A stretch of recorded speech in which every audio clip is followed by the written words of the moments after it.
오늘 성경 말씀 우리가 보십시다. 하나님 말씀 데살로니가 후서 3장,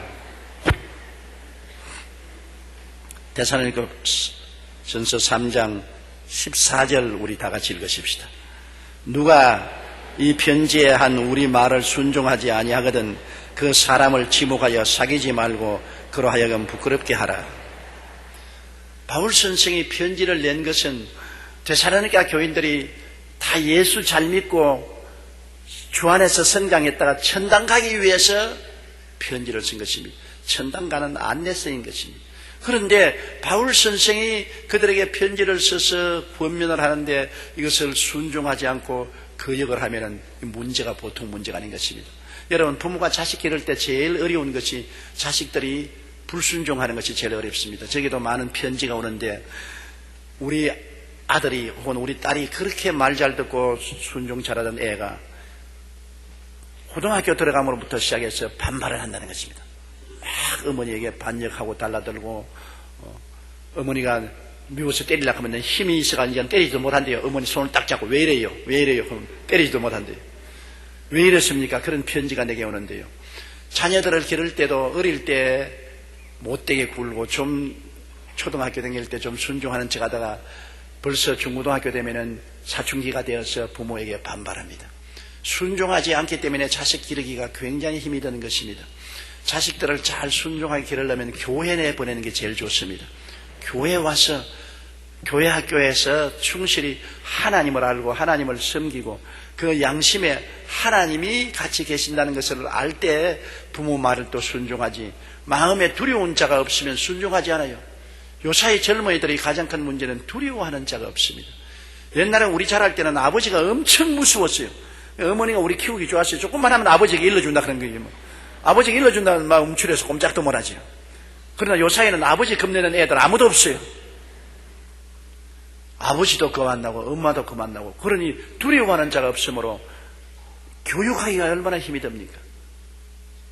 정말로 예수를 믿고 하나님을 두려워하는 마음이 없으면은 교육하기가 힘이 너무나 듭니다. 그렇기 때문에 어릴 때부터 예수를 믿고 하나님을 순종하게 만들어야 됩니다. 교회에 와서도 하나님께 불순종하는 사람이 있으면 바울 선생이 여기 말하기를 우리 말을 순종하지 아니하거든 그 사람을 지목하여 사귀지 말고 그로 하여금 부끄럽게 하라. 징계를 내리라는 것입니다. 불순종하는 사람을 자꾸 그대로 내버려 두면은 점점 기가 살아서 더 불순종하기 때문에 불순종하는 사람하고 사귀지 마라. 우리 구역에도 하나님 말씀대로 순종하지 않고 세속으로 나가거든 미워하지는 말고 버리지는 말지만은 그 사람들하고 편이 돼서 소곤소곤하지 말라는 거죠. 적은 누룩이 큰 떡덩이를 다 부풀어 오르게 하듯이 한 사람이 잘못되면은 그 잘못된 사람이 자꾸 말을 하고 해서 연병처럼 불순종을 퍼지게 하는 것입니다. 여러분, 대중이 잘못되는 것은 좀처럼 없습니다. 소수의 무리들이 일어나서 대중을 잘못되게 하는 것입니다. 소련 공산주의가 될 때 국민 전체가 공산당이 된 것 아닙니다. 소수의 무리가 공산혁명을 일으켜서 대중을 전부 다 사로잡아버리고 말한 것입니다. 오늘 세상에서 데모하는데도 여러분, 사람들이 다 끌려서 데모하지 않아요. 데모 주동자 몇십 명이 그렇게 하는 것입니다. 거기에 끌려 들어간 것입니다. 데모 주동자 몇십 명이 야 데모하자 고함을 치니까 사람들은 얼떨떨결에 다 따라가는 거예요. 그 몇십 명만 적혀버리면 일반 군중들은 그만 조용해지는 것입니다. 저도 48년간 목회하면서 우리 교회를 보면 구역에 한두 사람이 잘못되어 가지고서 이단과 사설에 빠져서 잘못된 집회로 가면은 전체 구역인들이 우리 전도사 모르게 목사 모르게 가자. 그러면 일반 양무리들은 너무나 순진해서 그만 따라가요. 그 한 두 서너 사람 잘못된데 그냥 따라가서 이단과 사설에 빠져서 신세망칩니다. 옛날에 저 강원도에서 자칭 엘리야라는 사람이 있었는데 우리 지역장 구역장 몇 사람이 거기에 빠져들어가서 교역장 몰래 소곤소곤 해가지고서 많은 구역원들을 엘리야 동산으로 끌고 가서 가정을 파탄시키고 신앙의 파산을 시킨 일이 있습니다. 그러므로 이 몇 사람이 잘못된 것을 그대로 내버려 놓으면 안 돼요. 여러분, 누룩이 생기면은 빨리 누룩을 제껴야 돼요. 누룩을 제껴놓지 않으면 온 땅 덩어리에 다 퍼져 들어가요. 그렇기 때문에 바울 선생은 순종하는 사람이 있거든 빨리 분리시켜라. 분리시켜서 그 사람으로 하여금 외톨이가 되어서 스스로 불순종하고 살다가는 공동체 속에서 살 수가 없다고 생각하고 회개하고 돌아오도록 하라. 우리는 9 형제간이 자랐으므로 9 형제간이 자라면서 지금 생각해 보니까 싸운 것밖에 기억이 안 나요. 형제간이 많으면 얼마나 싸우는지 몰라요. 기가 세어야 살아남지, 안 그러면 살아남지를 못해요. 요사이 같이 여러분 잘 사는 세계에서 방도 따로 주고 뭐 음식도 충분히 주면 모르겠는데 그때는 그렇지 않고 한 방에다가 이불 하나에다가 재우기 때문에 한 놈이 몸을 감고 휘돌아 버리면 전부 다 배탈 다 나요 그냥. 그러므로 내가 결사적으로 내 입을 잡아야지. 밥도 나는 늘 지금도 생각하는 건 우리 어머님께서 밥상 차려놓고 미리 먹지 마라 부적갱이 들고서 미리 먹지 마라. 그래서 전부 다 젓갈 들고서 탁 쳐다보고 있다가 자 먹으라 하면 맛이 있는지 없는지 생각해 볼 일 없어요. 내가 빨리 안 먹으면 동생들이 다 먹어버리기 때문에. 내가 늘 지금 기억나는 것처럼 우리 밑에 동생이 내가 조금만 집어먹으면 엄마 오빠가 먼저 먹는다. 그렇기 때문에 기가 세지 아니하면 살아남지를 못해요. 딸내 많은 집 딸을 며느리로 갔다 오면 굉장히 기가 세다고요. 살아남기 위해서 연단을 받았기 때문에.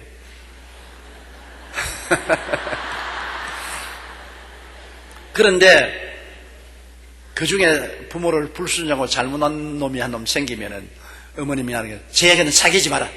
쟤는 내버려 놔라. 밥도 같이 먹지 마라. 그럼 우리가 좋다고 그냥 빼돌려 놓으면 외톨이가 돼가지고서 혼자서 놀아주는 사람도 없고 외톨이가 되니까 나중에 얼마 있다가 울고서 잘못했다고 회개를 해요. 그런데 어머니가 외톨이로 혼자 내버려둬라 하는데 또 그 중에도 반발한 놈이 생겨가지고 외톨이하고 자꾸 사귀는 놈이 있어요. 짝을 지냈죠. 그러다가는 어머니에게 된탕 얻어맞지. 내가 외톨이로 가만두라고 했는데 왜 따라다니며 사귀느냐. 그러므로 잘못한 사람은 자기가 잘못한 것을 알게 되도록 공동체에서 분리시켜 놓으라고 말했었습니다. 그 참 하기 어려워요. 어렵지만은 잘못한 사람을 자꾸 응원을 해주면 기가 살아서 자꾸 더 잘못하게 되죠.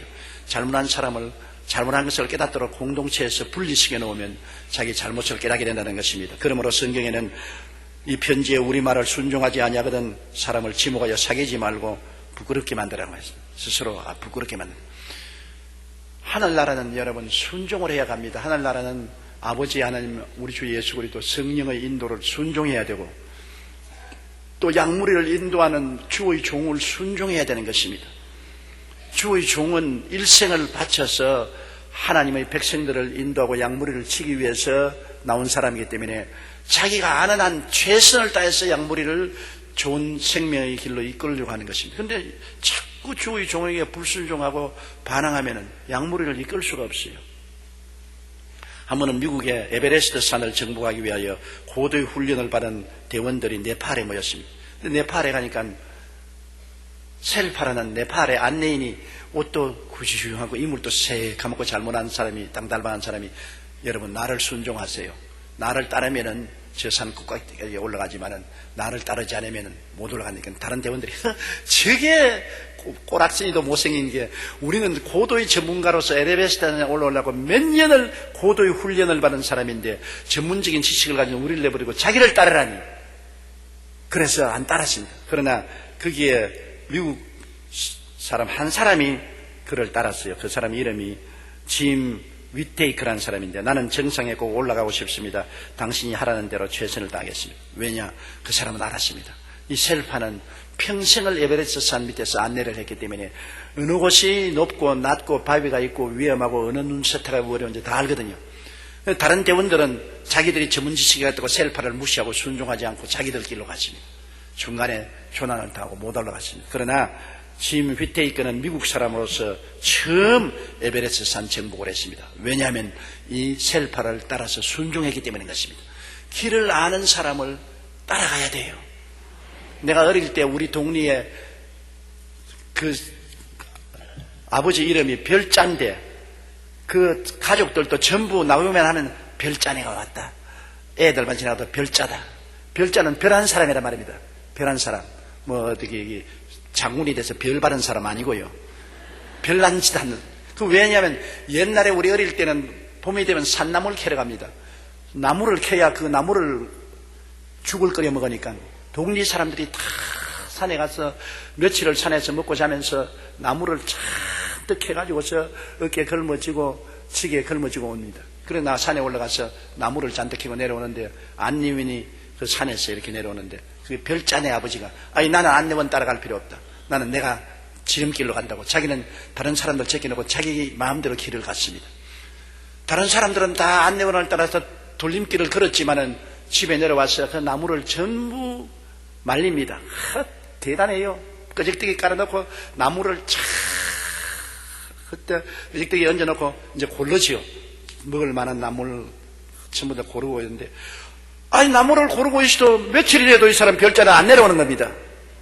온 가족들이 그냥 놀라고 범에게 물려 죽은가 보다고 동네 사람들이 징을 치고 꽹가리를 울리고 도로 찾아 올라가니까 별자가 길을 잘못 들어서 바위에 미끄러져가지고 다리가 부러져서 들어 누워서 못 내려오고 있어요.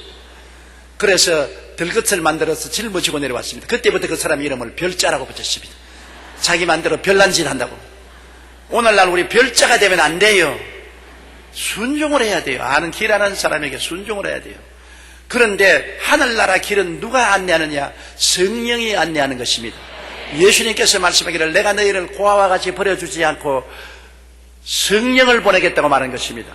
성령은 우리를 도와주는 도우미로서 우리를 보혜사 항상 함께 계셔서 우리를 도와주시는 분인 것입니다. 그렇기 때문에 우리는 항상 성령님을 인정하고 환영하고 모시도록 의지하고 성령의 도움을 받아서 하늘나라 길을 찾아야 되죠. 인간의 지혜나 총명이나 모략이나 재능을 의지해서는 안 돼요. 우리 주의 종이 설교 준비할 때도 늘 기도를 하고 성령이여 이 말씀을 올바르게 해석하게 돼요. 하나님 말씀을 잘못 해석하면 큰일 나죠. 길을 잘못 들어가니까. 성령이 올바른 길로 해석해달라고. 왜 주의 종이 신학교 가서 4년 동안 공부합니까? 성경을 올바르게 깨닫게 하기 위해서 신학을 공부하는 것입니다. 잘못 해석해서 양떼들을 잘못 인도하면 큰일 나지 않아요. 그러므로 신학교에 들어가서 신학적으로 길을 잘 아는 교수들을 위해서 길을 잘 배우는 것입니다.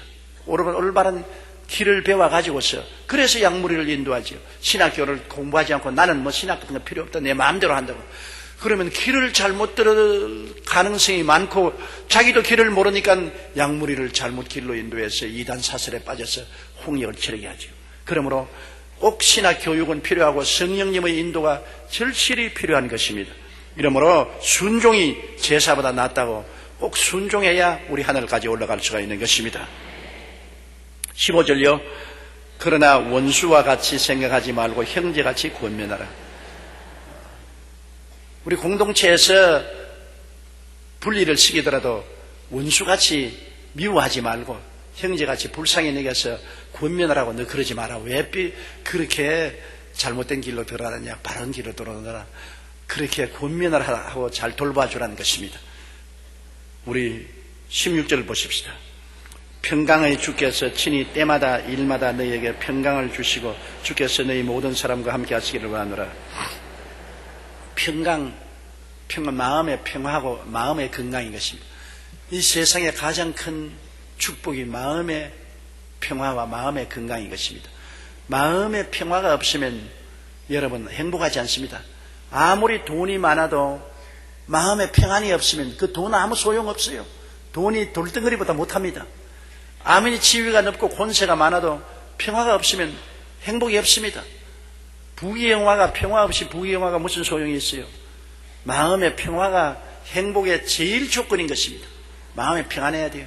마음의 평안은 이 세상 것으로 오지 않습니다. 마음의 평안은 예수님을 구주로 모셔서 예수님께 모든 책임을 맡기면 평안이 오는 것입니다. 내가 짐을 지고 있으면 불안하지 않아요. 예수님께 모든 것을 맡기면 평안하지 않아요. 의지한다는 것이 얼마나 평안합니까?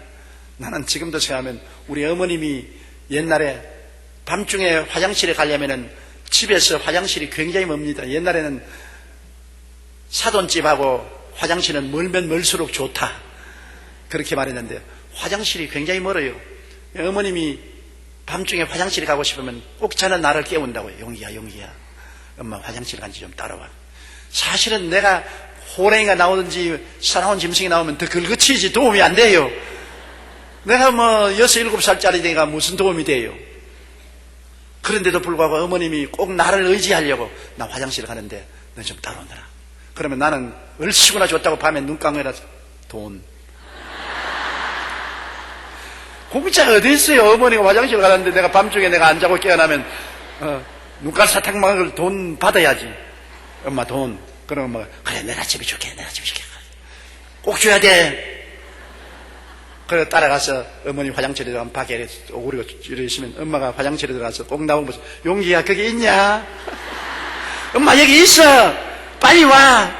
그러면 엄마가 화장실에 갔다 오시면 아침에 내가 꼭 약속한 대로 돈 내놔.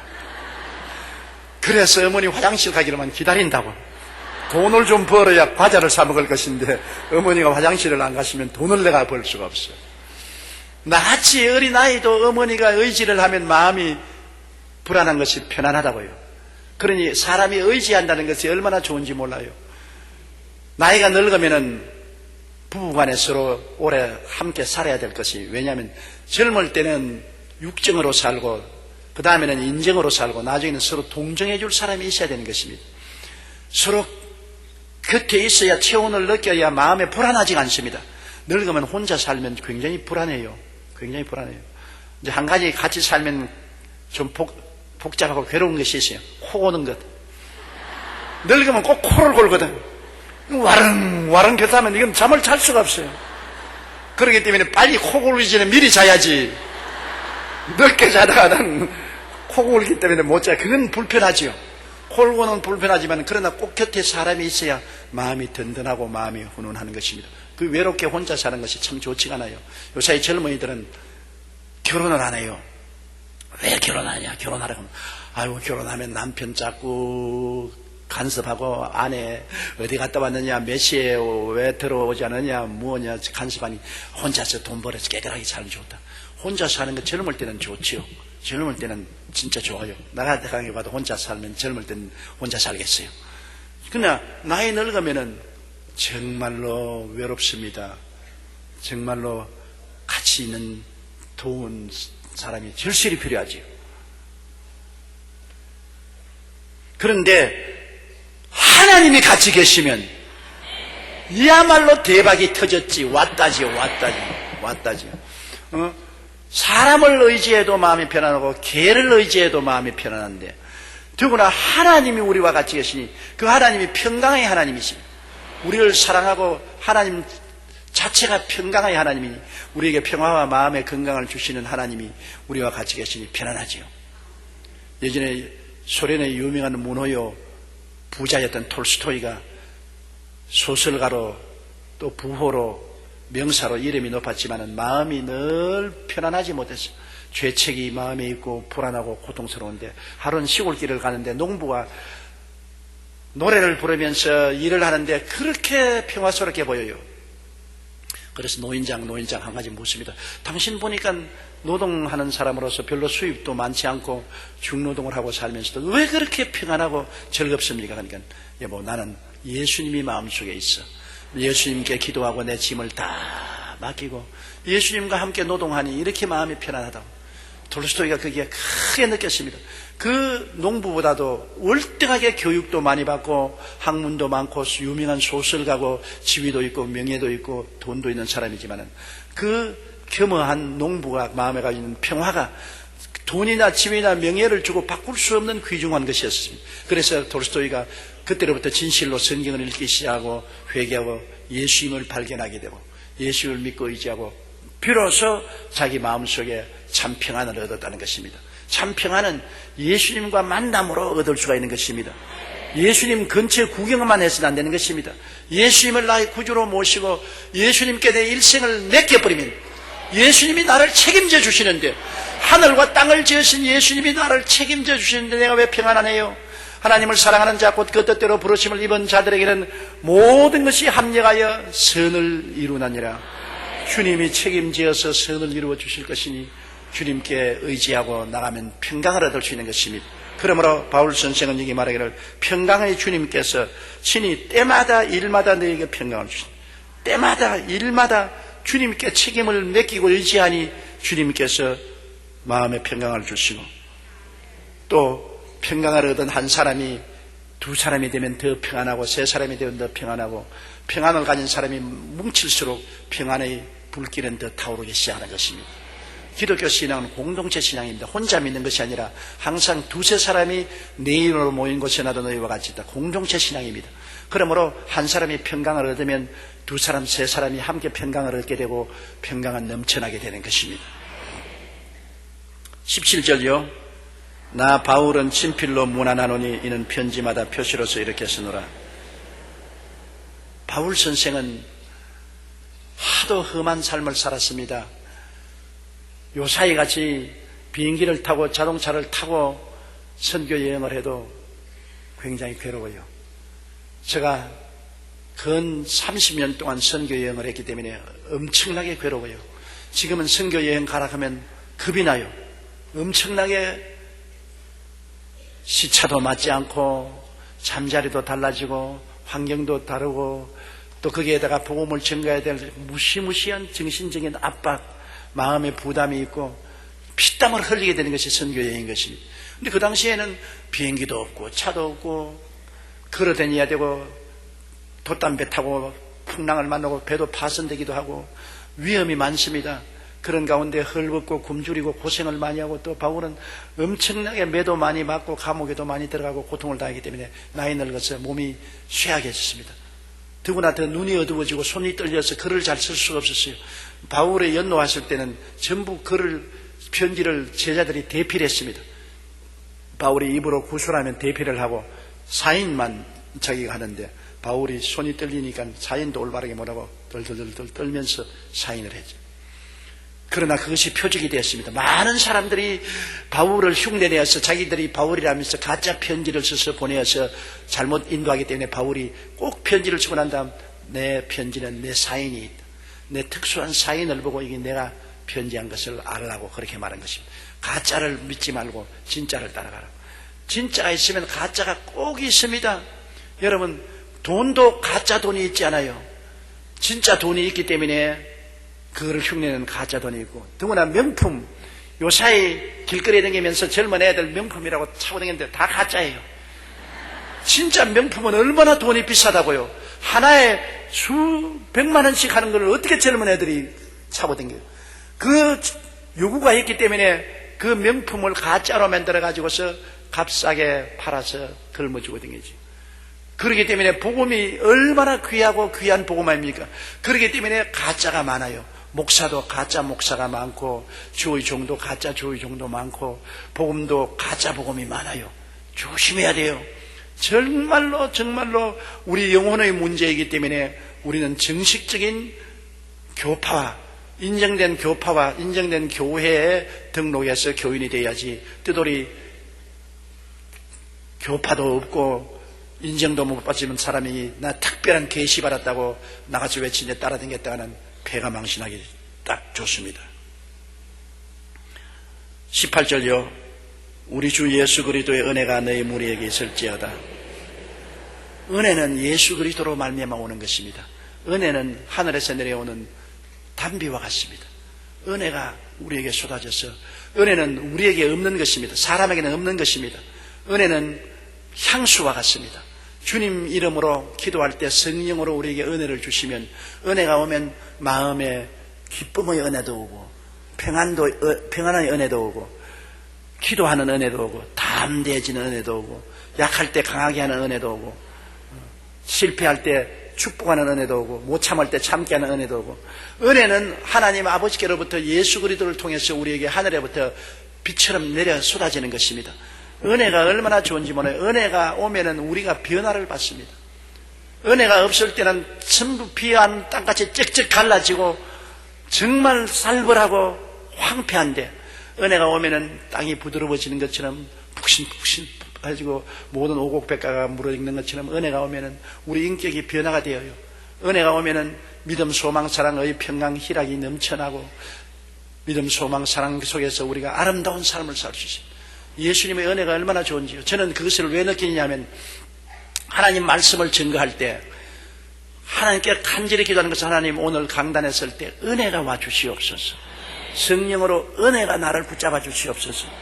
은혜의 날개 밑에 들어가서 말씀을 증거해 주십시오. 그러면 은혜가 오면은 조용히가 달라져요. 내가 봐도 내가 달라져요. 내 생각이 달라지고 내 말이 달라지고 내 음성이 달라지고 내 모든 것이 달라져요. 아주 마음이 부드러워지고 기뻐지고 광채가 나고 하늘의 영광이 같이 합니다.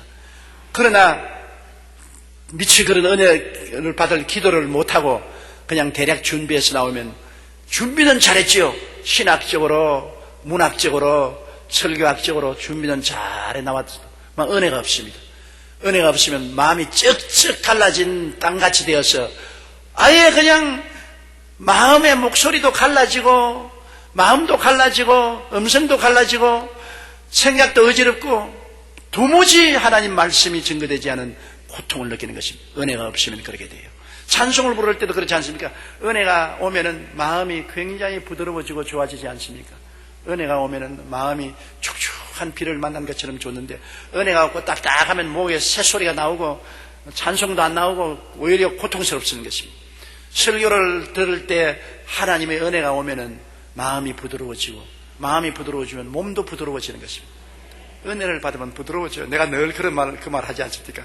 옛날에 부산에서 밤에 철야기도 하는데 운동장에서 얼마나 추운 겨울인데 천막을 치고 부흥회를 하는데 내가 그 천막을 지킨다고 가만히 되게 들어주는데 너무 잠이 안 오니까 간증을 하잖아요. 그때 밤을 안 자고 엎드려 있다가 일어나서 간증하는 사람들, 얼마나 팔자가 기구한 사람들이 엎드려 있다가 간증하잖아요. 간증하는 것이 전부 다 유치해서 들을 수가 없어요. 그런데 그 아주 시골 경상도 사람이 나와서 간증하는 것, 지금도 내게 쟁쟁합니다. 여러분이요, 나만 요번 집회 와서 은혜 안 받았는게요. 은혜를 받았는데요, 은혜 받고 나니까 막 손이 되게 부드럽습니다. 막 손이 부들부들합니다. 아이고, 내가 그 소리를 듣다가 막 속으로, 아유, 저런 무식한 사람은, 아유, 무식이 땅보다 더 두껍다. 그냥 은혜가 그냥 마음으로 오는 것이 무슨 은혜가 왔는데 손이 부드럽다니.